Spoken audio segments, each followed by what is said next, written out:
regardez un petit peu vers vous, mettez face à face avec votre marionnette comme s'il regarde dans vos yeux. Et quand vous trouvez qu'il vous regarde, tournez à nouveau vers nous, comme s'il nous regarde, d'accord?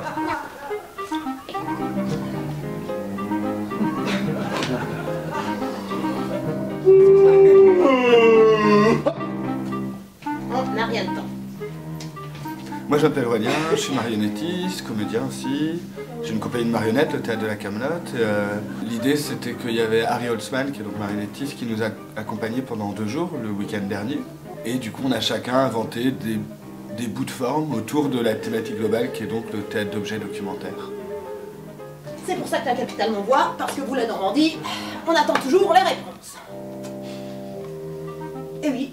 Et je trouvais sympa que ça arrive aussi au moment du festival. C'est-à-dire qu'il y ait un moment de workshop et de labo, mais qui soit aussi présenté, que le public du festival puisse se rendre compte aussi de cet aspect-là, de la facette de la création de spectacles de marionnettes. Alors, il faut que je reprenne la voix, que je m'entraîne. Allez, Jean-Claude.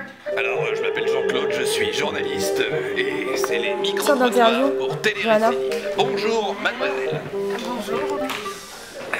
Merde, micro, merde. Alors. Plus haut encore, vas-y, essaye, voilà. Voilà, ça c'est pas mal, tu vois. Ah putain, j'en chie. Donc on rencontre les artistes, on parle des processus de création, mais aussi on voit une étape de travail d'un projet en cours, par exemple comme les 7 artistes qui ont travaillé en labo chez nous sur des projets qui verront peut-être le jour. Dans la province d'Albacete. Leur père, chaque dimanche, leur père travaille à la mine. La mine appartient à Don José de Olival. L'épicerie. L'épicerie appartient également à Don José de Olival. D'ailleurs, c'est tout Las Minas qui appartient à Don José de Olival. Là, l'intérêt, effectivement, c'est qu'à côté de ça, depuis hier, on peut aller voir des spectacles, on rencontre d'autres gens, voilà.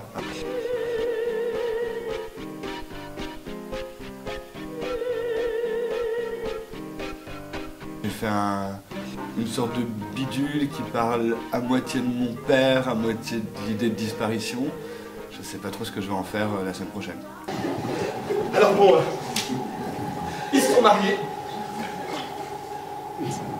Alors, c'était un mariage dans la plus pure tradition. Wouh!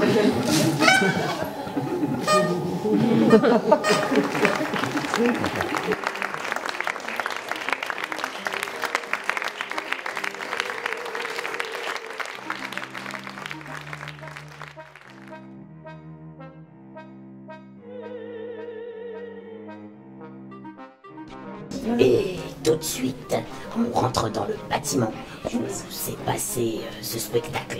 Et nous allons voir aussi ce que ça donne sur scène.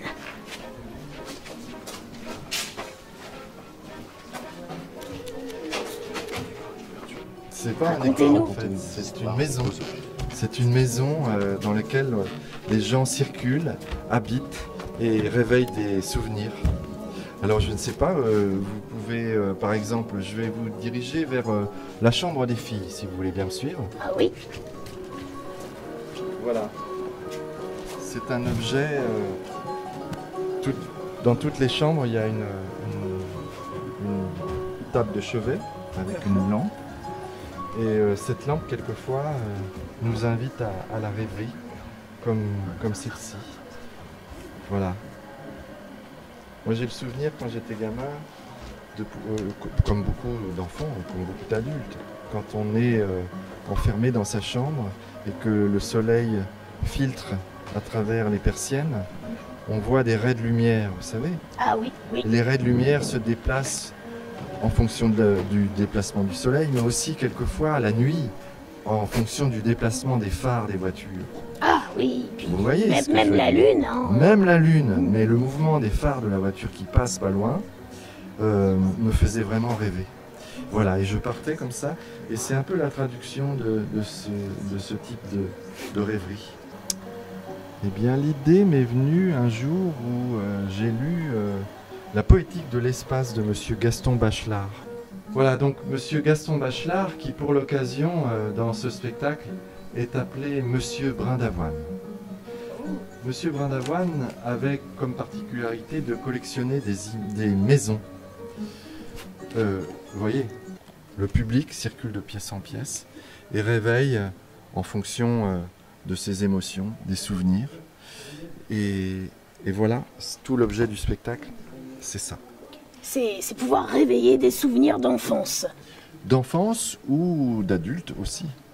Parce Très que bien. quelquefois, on vit dans ses souvenirs aussi.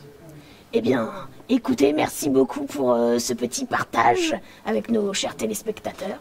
Voilà. Et puis, on vous souhaite une bonne continuation. Vous brosserez les dents un petit peu parce que vous avez une haleine un peu fétide ce matin. Bon, alors on coupe parce que là, ça devient un petit peu méchant, hein, comme on pourrait dire.